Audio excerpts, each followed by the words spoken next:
A very warm and healthy good morning to all of you. Let's begin the concluding part of Chapter 6, Poets and Pancakes. The previous video ended with the note that the poet from England who visited Gemini Studio unfortunately couldn't connect with the audience because of his British accent, and the people over there were quite confused about his visit in studio that made only Tamil films. So his visit was indeed a mystery. Let's continue. Coming to this paragraph, here it is. Yes, the great prose writers of the world may not admit it, but my conviction grows stronger day after day that prose writing is not and cannot be the true pursuit of a genius.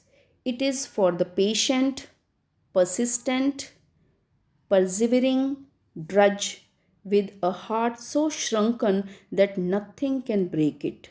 Rejection slips don't mean a thing to him. He at once sets about making a fresh copy of the long prose piece and sends it on to another editor, enclosing postage for the return of the manuscript. Now, here the author says that the prose writers mean the people who write stories.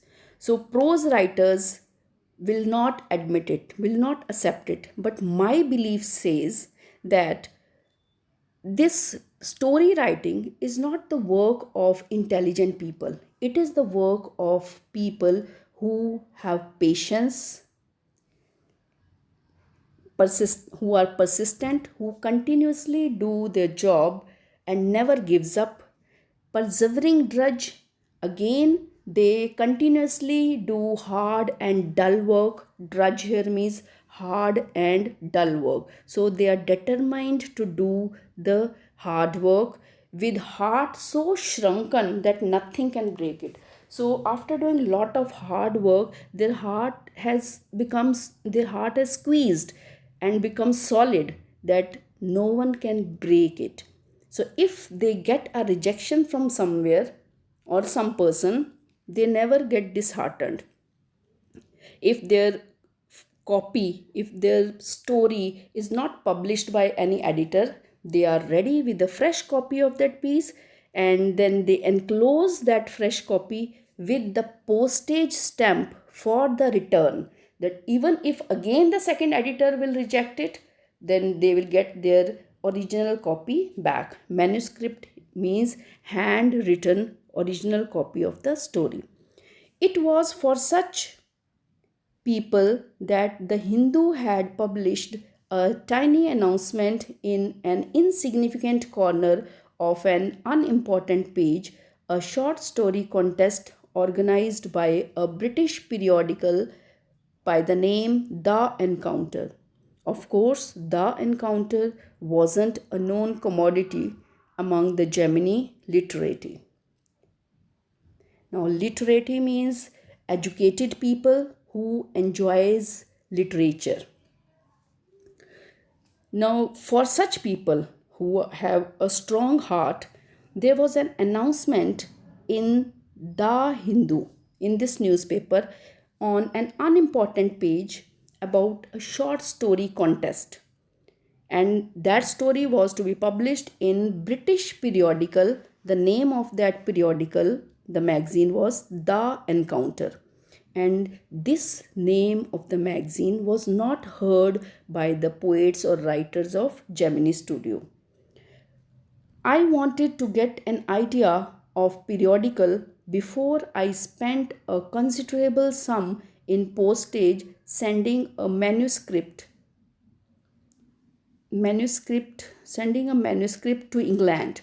In those days, the British Council Library had an entrance with no long winded signboards and notices to make you feel you were sneaking into a forbidden area. Sneaking means entering secretly. Forbidden area means restricted area.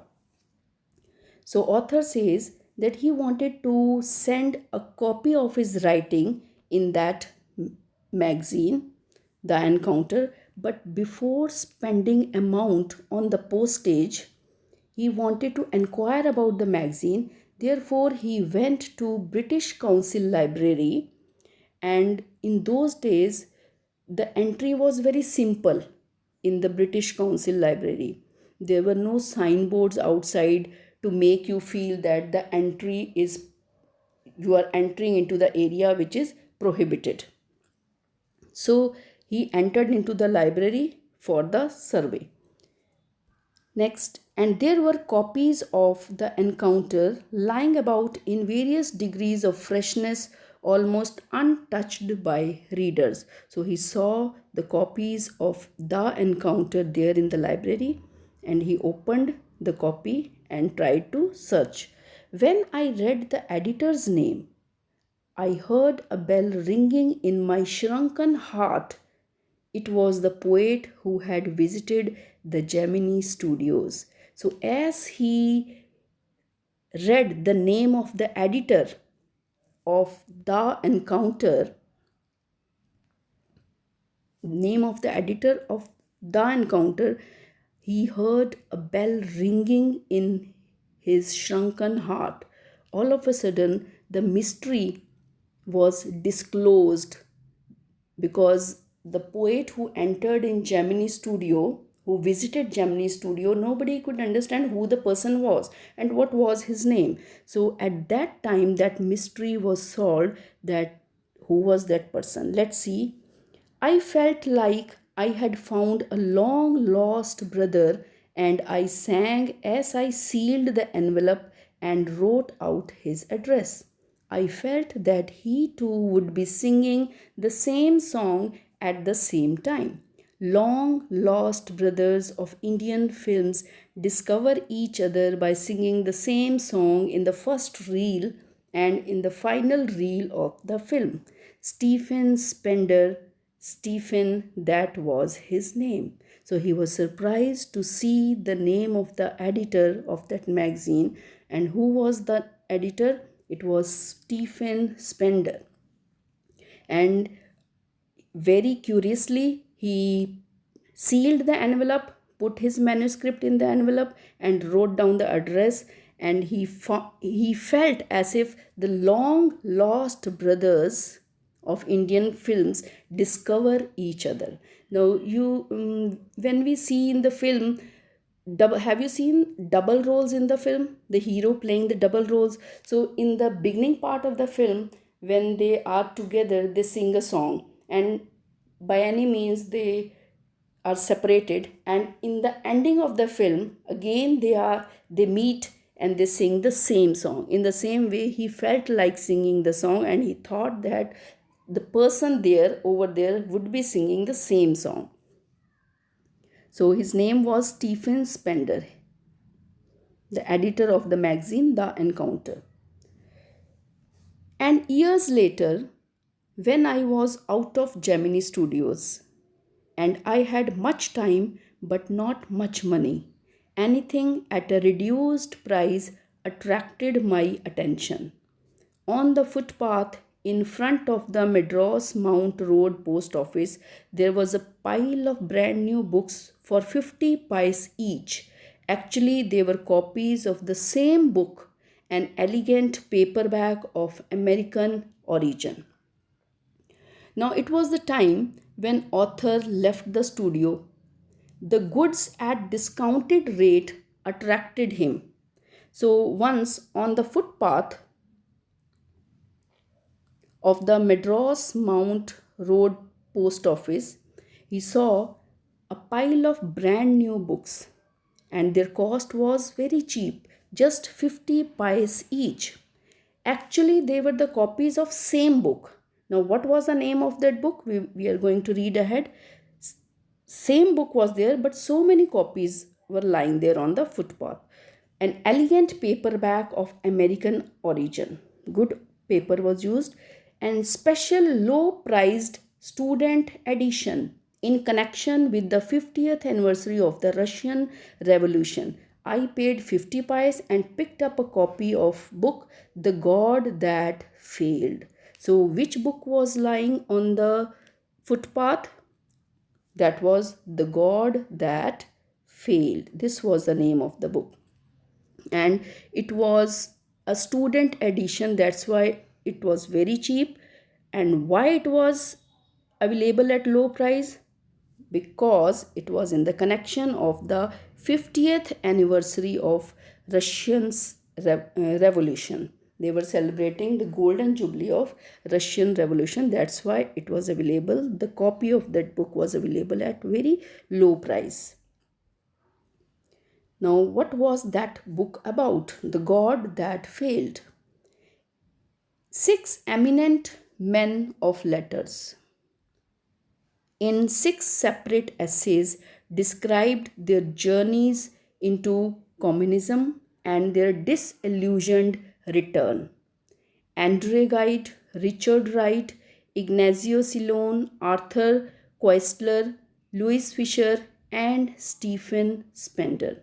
So, in that book, six eminent means well known personalities, men of letters means scholars, those who are experts. So six eminent personalities with lot of knowledge, they have written down their essays. Now what was the topic of the essay? They have discussed in their essays their journey into communism, how they entered into communism, and they were not satisfied, and their return journey. So this was the main message in the book. So these were the three writers: Andre Gide, Richard Wright, Ignazio Silone, Arthur Koestler, Louis Fisher, and Stephen Spender. These six persons have written their essays in the book The God That Failed. Now, about Louis Fisher, we have read the chapter 5, Indigo, written by Louis Fisher. He has authored the book. The name of the book is The Life of Mahatma Gandhi. Just remember, we have read about Louis Fisher. Coming to the next. Suddenly, the book assumed tremendous significance. The book assumed tremendous significance. The book was of great importance for him because one of the writer was Stephen Spender. Stephen Spender, the poet who had visited Gemini Studios. In a moment, I felt a dark chamber of my mind lit up by a hazy illumination. The reaction to Stephen Spender at Gemini Studios was no longer a mystery. Now, in a moment, I felt a dark chamber in my mind. So, all of a sudden, as he read the name of Stephen Spender, all of a sudden the mystery was disclosed. Earlier, the name of the writer was disclosed. Now, here, this mystery was disclosed, that what was the topic of his speech when he visited Gemini Studio. When Stephen Spender visited Gemini Studio, nobody could understand what he was speaking because he was speaking in British accent. But what was that topic? What he talked about? Now it was clear that he talked about his entry into communism and thereby his return from that. So I felt a dark chamber of my mind lit up. So just as the dark room is lit up by this switching on the light, when we switch on the light, the dark room is lit up. In the same way, the mystery was disclosed, or the mystery was solved. The reaction to Stephen Spender at Gemini Studios was no longer a mystery.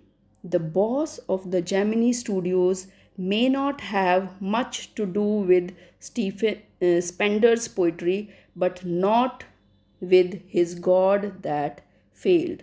So maybe the author says Ashoka Mitran says that for the boss of Gemini Studio, it hardly mattered who the person was and what was he speaking, but for me, it matters a great, because now the mystery is disclosed by him, that who he was and what was his topic in the speech. So the chapter ends here. Thank you.